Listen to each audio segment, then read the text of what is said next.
Welcome to YouTube channel GK GS with Manish sir. आज 10 फरवरी 2024 है और आज की जितने भी महत्वपूर्ण करंट अफेयर होंगी वो हम इस वीडियो में डिस्कस करेंगे। तो आइए शुरू करते हैं आज का महत्वपूर्ण करंट अफेयर। आज का पहला प्रश्न है, उत्तर प्रदेश सरकार कहाँ अपनी पहली जल मेट्रो सेवा की शुरुआत की है? तो अयोध्या में साथियों, अयोध्या सरयू नदी में उत्तर प्रदेश सरकार ने अपनी पहली जल मेट्रो सेवा की शुरुआत की है। अयोध्या कौन से रिवर के किनारे है? सरयू नदी के किनारे है। लखनऊ है गोमती रिवर के किनारे, कानपुर है गंगा नदी के किनारे और वाराणसी है गंगा नदी के किनारे साथियों। वाराणसी में ही है लाल बहादुर शास्त्री अंतर्राष्ट्रीय हवाई अड्डा। साथियों देखो, वाटर मेट्रो सेवा जो है आपका, ये गुप्तार घाट से संत तुलसीदास घाट के बीच शुरू होगी। अब उत्तर प्रदेश में शुरू किया जाएगा अयोध्या में। तो उत्तर प्रदेश की राजधानी लखनऊ है और लखनऊ है गोमती नदी के किनारे। यहाँ के मुख्यमंत्री हैं योगी आदित्यनाथ। यहाँ के राज्यपाल हैं आनंदीबेन पटेल। यहाँ पर राज्यसभा 31 है और लोकसभा 80 है। दुधवा नेशनल पार्क उत्तर प्रदेश में है साथियों। साथियों, पीलीभीत राष्ट्रीय उद्यान, अमानगढ़ बाघ रिजर्व उत्तर प्रदेश में है। भारतीय चीनी तकनीकी संस्थान कहाँ है? तो कानपुर में है भारतीय चीनी तकनीकी संस्थान। भारतीय दलहन शोध संस्थान कहाँ है? ये भी कानपुर में है। Small industries development bank of India का हेडक्वार्टर कहाँ है? लखनऊ में है। और सिडबी की स्थापना हुई थी 2 अप्रैल 1990 को। कब हुई थी सिडबी की स्थापना? 2 अप्रैल 1990 को। वंदे भारत, नमो एक्सप्रेस और अमृत भारत एक्सप्रेस की सुविधा पाने वाला देश का पहला राज्य कौन बना है? उत्तर प्रदेश। और उत्तर प्रदेश ने अयोध्या जंक्शन रेलवे स्टेशन का नाम बदलकर अयोध्या धाम जंक्शन कर दिया है साथियों। अगला प्रश्न हमारा है, गणतंत्र दिवस परेड 2024 में किस मंत्रालय की झांकी प्रथम स्थान प्राप्त की है? तो संस्कृत मंत्रालय की झांकी ने साथियों प्रथम स्थान प्राप्त किया है गणतंत्र दिवस परेड 2024 में। तो आपको बताना है कमेंट बॉक्स में कि गणतंत्र दिवस परेड 2024 में मुख्य अतिथि कौन थी। इसका जवाब देना है कमेंट बॉक्स में आपको साथियों। देखो, संस्कृत मंत्रालय की झांकी ने प्रथम अवार्ड जीता है। तो साथियों इसका विषय क्या था? इंडिया मदर फॉर डेमोक्रेसी इसका विषय था। और अगर राज्य में बात करें तो उत्तर प्रदेश की झांकी ने प्रथम अवार्ड जीता है साथियों। अब देखो, संस्कृत मंत्री और पर्यटन मंत्री कौन है? जी किशन रेड्डी हैं संस्कृत मंत्री और पर्यटन मंत्री साथियों। ग्रामीण विकास और पंचायती राज मंत्री कौन है? गिरिराज सिंह। सूचना एवं प्रसारण तथा युवा कार्य एवं खेल मंत्री कौन है? अनुराग ठाकुर। पर्यावरण एवं जलवायु परिवर्तन तथा श्रम एवं रोजगार मंत्री कौन है? तो भूपेंद्र भाई पटेल हैं पर्यावरण एवं जलवायु परिवर्तन तथा श्रम मंत्री साथियों। कौन है?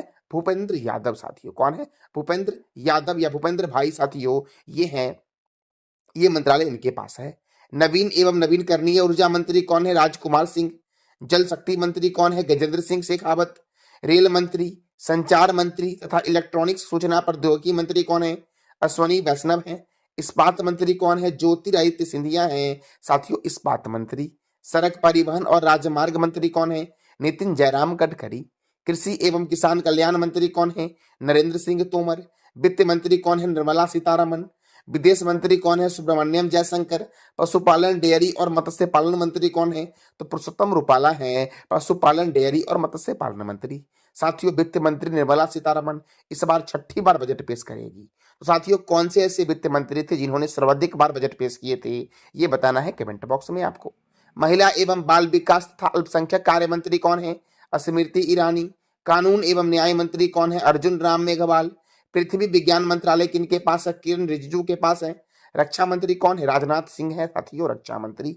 अगला प्रश्न हमारा है, इसरो इनसेट 3DS उपग्रह कहां से लॉन्च करेगी? साथियों ये मौसम के संबंध में जानकारी देगा। इनसेट 3DS जो इसरो लॉन्च की है, और यह कब लॉन्च किया गया इसरो के द्वारा? 25 जनवरी को लॉन्च किया गया है। कहां से लॉन्च किया गया? तो श्रीहरिकोटा से लॉन्च किया गया है। श्रीहरिकोटा में ही है सतीश धवन अंतरिक्ष केंद्र, वहीं से लॉन्च किया गया है साथियों। देखो, बेंगलोर में है इसरो का हेडक्वार्टर साथियों। कहां पर है इसरो का हेडक्वार्टर? बेंगलोर में साथियों। राजमुंद्री में तंबाकू अनुसंधान संस्थान है और चांदीपुर जो है ये ओडिशा में है, चांदीपुर साथियों। तो साथियों देखो, आंध्र प्रदेश के श्रीहरिकोटा स्थित सतीश धवन अंतरिक्ष केंद्र से साथियों इसरो ने यह मौसम तकनीकी उपग्रह लॉन्च किया है। तो आंध्र प्रदेश की राजधानी क्या है? अमरावती है आंध्र प्रदेश की राजधानी। आंध्र प्रदेश के गवर्नर कौन है? एस अब्दुल नजीर। आंध्र प्रदेश के मुख्यमंत्री कौन है? Y S Jagan Mohan Reddy. यहाँ पर राज्यसभा 11 है और लोकसभा 25 है।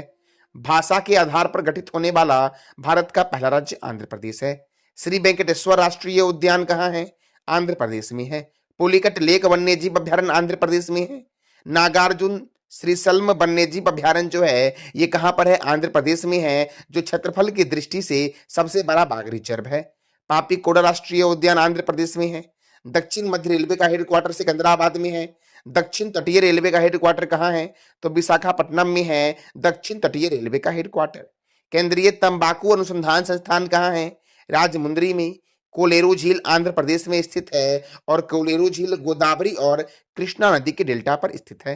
पुलिकट झील तमिलनाडु और आंध्र प्रदेश में स्थित है और यह भारत की दूसरी सबसे बड़ी खारे पानी की झील है। कौन सी झील है भारत की दूसरी सबसे बड़ी खारे पानी की झील? तो पुलिकट झील साथियों।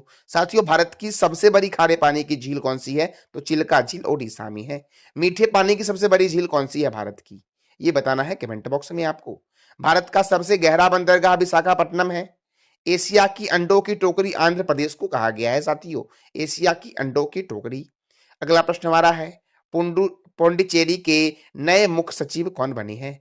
शरत चौहान बने हैं पौंडीचेरी के नए मुख्य सचिव साथियों। कौन बने हैं? शरत चौहान।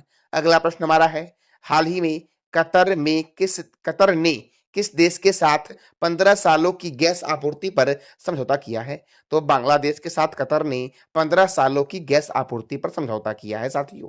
अब साथियों, बांग्लादेश के साथ समझौता किया है तो देखो बांग्लादेश। बांग्लादेश की कैपिटल क्या है? ढाका है बांग्लादेश की कैपिटल साथियों। क्या है? ढाका। करेंसी क्या है? बांग्लादेशी टका। प्रेसिडेंट कौन है? मोहम्मद शहाबुद्दीन। प्राइम मिनिस्टर कौन है? शेख हसीना। संप्रीति थल सैनिक अभ्यास भारत और बांग्लादेश के बीच होता है। बंगबंधु नेशनल स्टेडियम ढाका में है साथियों। साथियों, बांग्लादेश की संसद का नाम क्या है? जातीय संसद। और रूपपुर परमाणु ऊर्जा संयंत्र कहां पर है? बांग्लादेश में है रूपपुर परमाणु ऊर्जा संयंत्र। और भारत और बांग्लादेश के बीच संप्रीति सैन्य अभ्यास होता है और बोगो सागर नौसैनिक अभ्यास होता है साथियों। कौन सा? संप्रीति थल सैनिक अभ्यास और बोगो सागर नौसैनिक अभ्यास जो होता है ये भारत और बांग्लादेश के बीच होता है। याद रखना साथियों, बांग्लादेश और अमेरिका के बीच जो होता है वो टाइगर श्रॉफ सैन्य अभ्यास होता है और टाइगर ट्रंप सैन्य अभ्यास ये होता है भारत और अमेरिका के बीच। और भारत और बांग्लादेश के बीच टाइगर श्रॉफ सैन्य अभ्यास होता है। अगला प्रश्न हमारा है, चौथे राष्ट्रीय चिलिका पक्षी महोत्सव का आयोजन कौन करेगा? तो ओडिशा करेगा साथियों। चौथे राष्ट्रीय चिलिका पक्षी महोत्सव का आयोजन, वैसे चिल्का झील ओडिशा में है और ओडिशा ही करेगा चिलिका पक्षी महोत्सव का आयोजन साथियों। अब ओडिशा करेगा साथियों, याद रखना। पश्चिम बंगाल की राजधानी कोलकाता है और कोलकाता कौन सी नदी के किनारे है ये बताना है कमेंट बॉक्स में आपको। महाराष्ट्र की राजधानी है मुंबई और मुंबई को बोलते हैं भारत का प्रवेश द्वार और 7 टापुओं का नगर साथियों। छत्तीसगढ़ की राजधानी क्या है? रायपुर। और रायपुर के बगल में ही एक नया रायपुर है जिसका नाम अटल नगर कर दिया गया है साथियों। और छत्तीसगढ़ में ही है चित्रकूट झरना। तो ओडिशा की राजधानी क्या है? भुवनेश्वर है। ओडिशा के मुख्यमंत्री कौन है? नवीन पटनायक है ओडिशा के मुख्यमंत्री। यहाँ पर राज्यसभा 10 है और लोकसभा 21 है। गंजम जिला भारत का पहला बाल विवाह मुक्त जो जिला बना है। बाली यात्रा, नुआखाई महोत्सव, चंदन यात्रा और रज महोत्सव ओडिशा में मनाया जाता है साथियों। भगवान बिरसा मुंडा स्टेडियम जो है ये राउरकेला में है और ये भारत का नहीं बल्कि विश्व का सबसे बड़ा हॉकी स्टेडियम है। हॉकी के जादूगर थे मेजर ध्यानचंद। इनकी जयंती पर प्रत्येक वर्ष राष्ट्रीय खेल दिवस मनाया जाता है। तो कब मनाया जाता है ये बताना है कमेंट बॉक्स में आपको। चिल्का अभ्यारण्य और चिल्का झील ओडिशा में है और चिल्का झील भारत की सबसे बड़ी खारे पानी की झील है। सिंपलीपाल अभ्यारण्य ओडिशा में है। गहिरमठ वन्यजीव अभ्यारण्य कहां पर है? तो ओडिशा में है साथियों। भितरी कनिका राष्ट्रीय उद्यान ओडिशा में है। बैसीपल्ली वन्यजीव अभ्यारण्य ओडिशा में है। बद्रमा वन्यजीव अभ्यारण्य किस राज्य में है? तो ओडिशा में है साथियों। नंदकानन वन्यजीव अभ्यारण्य ओडिशा में है। सप्तकोशिया बाघ रिजर्व ओडिशा में है। करलापट वन्यजीव अभ्यारण्य किस राज्य में है? तो ओडिशा में है साथियों करलापट वन्यजीव अभ्यारण्य। दोस्तों याद रखना, मैं आपके लिए जनवरी महीने के महत्वपूर्ण करंट अफेयर 2 फरवरी 2024 को लेके आ रहा हूं साथियों। समय रात 8 बजे। साथियों, विकसित भारत के कार्यबल में महिला कार्यक्रम की बैठक कहाँ हुई है? तो विकसित भारत के कार्यबल में महिला कार्यक्रम की जो बैठक हुई है, ये नई दिल्ली में हुई है। कहाँ पर हुई है? नई दिल्ली में। और दिल्ली है यमुना रिवर के किनारे। चंडीगढ़ के वास्तुकार कौन है? ली कार्बोजियर है चंडीगढ़ के वास्तुकार। भोपाल में है साथियों भोजताल झील। और अहमदाबाद को क्या बोला गया है? अहमदाबाद को बोला गया है भारत का मैनचेस्टर और भारत का बोस्टन। और अहमदाबाद है साबरमती नदी के किनारे। और भोपाल में भोजताल अंतर्राष्ट्रीय हवाई अड्डा जो आपका है साथियों, भोपाल में राजा भोज अंतर्राष्ट्रीय हवाई अड्डा, सॉरी, भोपाल में राजा भोज अंतर्राष्ट्रीय हवाई अड्डा है। और भोपाल में भोजताल झील है या भोज झील है भोपाल में। और चंडीगढ़ के वास्तुकार कौन है? ली कार्बोजियर। तो दिल्ली में हुआ है विकसित भारत के कार्यबल में महिला कार्यक्रम की बैठक। तो दिल्ली में देखो telecom regulatory authority of India, union public service commission, border security force, oil and natural gas corporation, table tennis federation of India, all India football federation, इसका हेडक्वार्टर कहाँ है साथियों? तो नई दिल्ली में है। केंद्रीय रिजर्व पुलिस बल सीआरपीएफ का हेडक्वार्टर कहाँ है साथियों? नई दिल्ली में है। और इसकी स्थापना कब हुई थी? 1939 में हुई थी सीआरपीएफ की स्थापना। राष्ट्रीय क्रेडिट कोर एनसीसी की स्थापना कब हुई? 1948 में। भारत तिब्बत सीमा पुलिस आईटीबीपी की स्थापना कब हुई? 1962 में। सीमा सुरक्षा बल की स्थापना कब हुई? 1965 में। राष्ट्रीय सुरक्षा गार्ड की स्थापना कब हुई? 1984 में हुई राष्ट्रीय सुरक्षा गार्ड की स्थापना। केंद्रीय औद्योगिक सुरक्षा बल की स्थापना कब हुई? 1969 में हुई। हुमायूं के मकबरे का निर्माण किसने करवाया? हाजी बेगम ने करवाया। सफदरगंज के मकबरे का निर्माण किसने करवाया? शुजाउद्दौला ने करवाया। खिरकी मस्जिद का निर्माण किसने करवाया? गयासुद्दीन तुगलक ने करवाया। खिरकी मस्जिद का निर्माण साथियों किसने करवाया? तो गयासुद्दीन तुगलक ने। हुमायूं का मकबरा नई दिल्ली में है और कुतुब मीनार भी नई दिल्ली में है। कुतुब मीनार को पूरा किसने करवाया था? बनवाया था साथियों, शुरू करवाया था कुतुबुद्दीन ऐबक ने। तो पूरा किसने करवाया था? ये बताना है कमेंट बॉक्स में आपको। देखो हुमायूं का मकबरा और कुतुब मीनार को 1993 में और लाल किला को 2007 में यूनेस्को के वर्ल्ड हेरिटेज साइट में शामिल किया गया है। साथियों अभी यूनेस्को के वर्ल्ड हेरिटेज साइट में भारत के कितने स्थल हैं?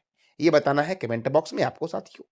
साथियों अगला प्रश्न हमारा है सेरिंग टोबगे कौन? तो सेरिंग टोबगे किस देश के प्रधानमंत्री बने हैं? साथियों भूटान के प्रधानमंत्री बने हैं सेरिंग टोबगे। अब साथियों भूटान के प्रधानमंत्री बने हैं तो भूटान की राजधानी है थिम्पू और भूटान की करेंसी है न्यूग्लिट्रम। और भूटान में है चूखा जल विद्युत परियोजना। साथियों भारत और नेपाल के बीच होता है संप्रीति थल से, साथियों भारत और नेपाल के बीच होता है सूर्य किरण सैन्य अभ्यास, सॉरी, भारत और नेपाल के बीच होता है सूर्य किरण सैन्य अभ्यास। और संप्रीति होता है भारत और बांग्लादेश के बीच साथियों। साथियों और मैंने भी तुरंत बताया था कि कतर ने 15 सालों तक गैस की आपूर्ति करेगा किसके साथ? तो बांग्लादेश के साथ करेगा साथियों। कतर की राजधानी क्या है? दोहा है कतर की राजधानी साथियों। दोस्तों ये था आज का हमारा महत्वपूर्ण करंट अफेयर। पिछले क्लास में मैंने पूछा था कि कितने लोगों को वर्ष 2024 में कीर्ति चक्र प्रदान किया गया है? तो 6 लोगों को प्रदान किया गया है। गणतंत्र दिवस 2023 पर सर्वश्रेष्ठ झांकी का अवार्ड किस राज्य ने जीता है? तो यूपी ने। और मंत्रालय में संस्कृत मंत्रालय है।